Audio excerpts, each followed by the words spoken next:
My wife leaned close and whispered, "This changes everything." When we uncovered the stack of old family papers, I answered, "Yeah, it really does." She hadn't realized yet that the hidden inheritance we stumbled across carried proof she wasn't her father's biological child. Nothing about life was going to stay the same after that. I'm 34, male, and was helping my wife, Natalie, 32, sort through her late father's house last month. He'd passed away 6 weeks prior, after a long fight with cancer. Since her mom died when she was 12, it was just the two of us facing 4 decades of clutter and memories. In the attic, buried behind tax folders from the 90s, Natalie pulled out a manila envelope stamped estate planning, confidential. She gasped, clutched my arm, and whispered the words again, "This changes everything," even though nobody else was around. Inside were papers we'd never laid eyes on before, trust agreements, bank statements, and property deeds. The accounts listed balances close to $800,000, plus records of 2 rental properties we didn't know about. Natalie's hands trembled. He always told me there was nothing left, that the medical bills wiped it all out. Her father, Harold, lived frugally. Old Honda, thrift store clothes, generic groceries, the kind of Depression-era mindset, even though he was born in the 1960s.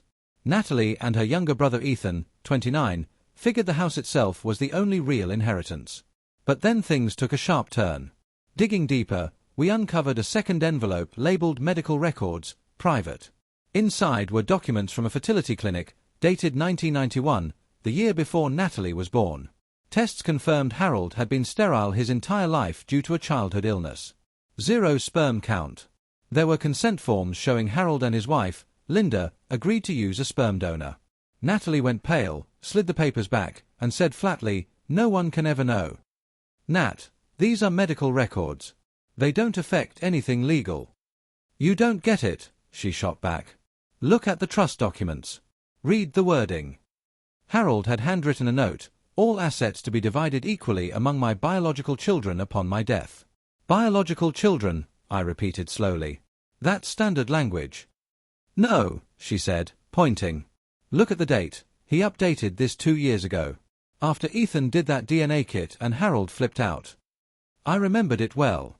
Ethan had thought the DNA test was just fun. Harold called it a scam, ranted about privacy, and wouldn't let it go. "Nat, he raised you. You're still his daughter." But she was already photographing the investment statements and deeds. The medical records, though, those went into her purse. "I'm his daughter, but not his blood. And if Ethan finds out, Veronica will make sure I'm cut out." She wasn't wrong. Ethan's wife, Veronica, was ruthless with money. So Natalie moved fast. She contacted Harold's lawyer, Mr. Brennan, and presented only the investment and property documents. He was surprised, but not shocked. People hide financial accounts all the time. He began the process of adding them to the estate. Ethan was ecstatic, kept joking, "Dad, you sly dog, living like a pauper with a secret fortune." But Veronica immediately got suspicious. Why weren't these papers stored with Harold's other legal files? Why would he conceal them from his kids?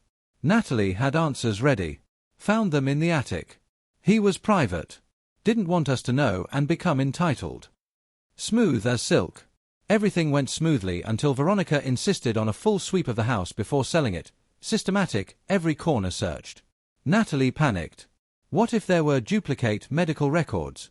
What if Harold's doctor still had files? What if the clinic still existed? Her behavior changed. She started hovering over every search, steering people away from the attic, making excuses about structural safety. Then she made a huge mistake. She snuck back into Harold's house alone at midnight. I only knew because our Ring camera caught her leaving at 11 p.m. and returning past 2 a.m. "What were you doing?" I asked. "Just grabbing photo albums before Veronica got them." But her location history showed she'd been there for 3 hours. The next day, Ethan called me, not her. Weird question.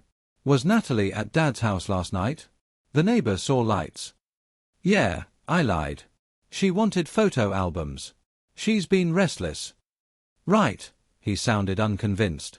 "Then, also, any idea why she dumped boxes of Dad's files in the trash?" My stomach turned. Later, she admitted she'd found more medical documents and destroyed them. "I'm his daughter in every way that matters." "Then why hide it?" I asked. "Because Veronica will weaponize it." And she wasn't wrong. But shredding evidence during probate wasn't a good look. Update 1. Everything unraveled fast.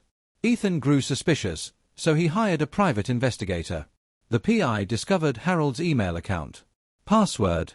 Their childhood dog's name plus his birth year.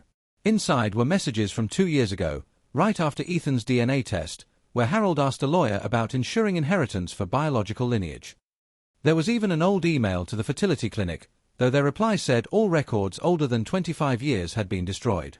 That's when Ethan called a family meeting, just us four, him, Veronica, Natalie, and me. He didn't waste time. So, he said, I found out something interesting. Dad was sterile. Natalie froze, trying to pretend she had no idea. What? That's insane. Is it? Then explain why you've been sneaking around Dad's place, tossing files. I didn't toss anything. The neighbor saw you hauling boxes to the dumpster in the middle of the night. Veronica's eyes glittered. Oh my God. You're not his real daughter. I am his daughter. Natalie snapped. He raised you, yes. But not by blood, Ethan said quietly. And Dad made it clear, biological children inherit. You don't know that. You're guessing. Ethan pulled out his phone. No. I've got the emails. Dad figured it out 2 years ago, after I did the DNA kit. He even asked me if I noticed anything unusual in my results. When I said no, he was relieved. Then he updated the will. Natalie's face drained of color. Those emails could mean anything. Then let's settle it. We both take DNA tests. Siblings share half. Half-siblings, only a quarter. Want to gamble on it? The silence was crushing. Veronica couldn't hold back. Which means the estate belongs to Ethan. All of it. Natalie exploded.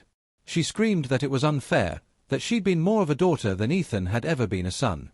She reminded everyone she was the one who cared for Harold through cancer, his meds, his appointments, his bills, while Ethan dropped by once a month. And now you want to steal everything because of DNA, you greedy jerk. Ethan stayed calm. I'm not stealing anything. Dad's wishes were clear. Biological heirs inherit. This isn't greed, it's respect for him.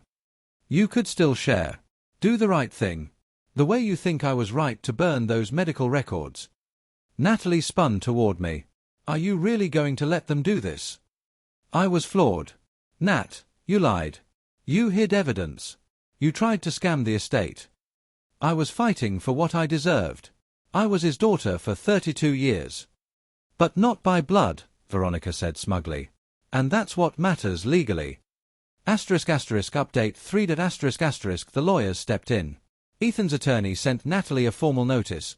Based on the will's wording and Harold's documented knowledge, she had no legal claim beyond keepsakes. Her own lawyer admitted the same. The language was airtight, and destroying files could even be considered tampering with estate property. But Natalie's biggest mistake. Those rental homes we'd found. She'd already introduced herself to tenants as the new landlord, collected $3,200 in rent, and pocketed it. Straight fraud. When Ethan's lawyer uncovered it, they threatened charges unless she returned the money and signed away her claim. She showed up at dawn, sobbing on my porch. Ethan's trying to ruin me. You have to help. Help how? Talk to him. Make him see reason. He's getting $800K and 2 houses. He can spare something for me. You committed fraud, national. I collected rent that was partially mine anyway. No. You knew it wasn't yours. Then she tried another angle. If you won't help me, I'll tell everyone what kind of man you are. How you forced me to hide documents, how this was your idea. I pulled out my phone and hit record. Say that again. On camera. She froze. Here's what's happening, I said. You're returning that rent. You're signing Ethan's papers. And then we're talking about our marriage. You're divorcing me over money. No. I'm divorcing you because you're a liar, a thief, and you threatened to frame me for abuse. Her tears vanished. Just ice now. Fine. Then I want alimony, half of everything. Good luck. Fraud and extortion don't play well in court. Final update. It's done. Natalie paid back the rent and signed away all rights to Harold's estate. Ethan, either guilty or merciful, gave her $10K for caring for Dad. She took it without a thank you. But Natalie wasn't finished. She contacted the fertility clinic Harold used, hoping to trace her biological father. She paid $500 for donor profile access, then latched onto 3 men who might fit the description. One, Dr. Ritchie, had never donated sperm, and his wife, a judge, threatened Natalie with restraining orders when she harassed them online. Another, Dr. Castellano, had donated but had chosen anonymity. His lawyer sent a cease and desist. The third possible donor was long dead, but Natalie even reached out to his widow and children claiming to be their half-sister. The widow called her a grief vulture and blocked her everywhere. Word spread. Soon Natalie was infamous, the woman who harassed strangers claiming to be their secret daughter while trying to steal her dead dad's estate. Our divorce wrapped up fast. Uncontested, because what could she fight with? I had evidence of fraud, extortion, and harassment. She left with her clothes, her car, and nothing else. She moved back to her college town, telling people she was a widow cheated out of her inheritance. Meanwhile, Ethan sold everything. After taxes, he walked with $1.2 million. He and Veronica upgraded to a mansion, and she quit her job to stay home with their kid. Me. I'm in therapy, piecing together how I missed the real Natalie for 8 years. My therapist says people like her keep the mask on, until greed rips it off. Funny thing, Ethan later discovered his DNA showed the same hereditary kidney disorder Harold had. Proof he was the true son. If Natalie had just been honest, Ethan probably would have shared. He's not cruel. But she lied, cheated, and burned every bridge herself. In the end, the real inheritance wasn't money. It was trust. And Natalie threw away 32 years of being Harold's daughter for a fortune that was never hers.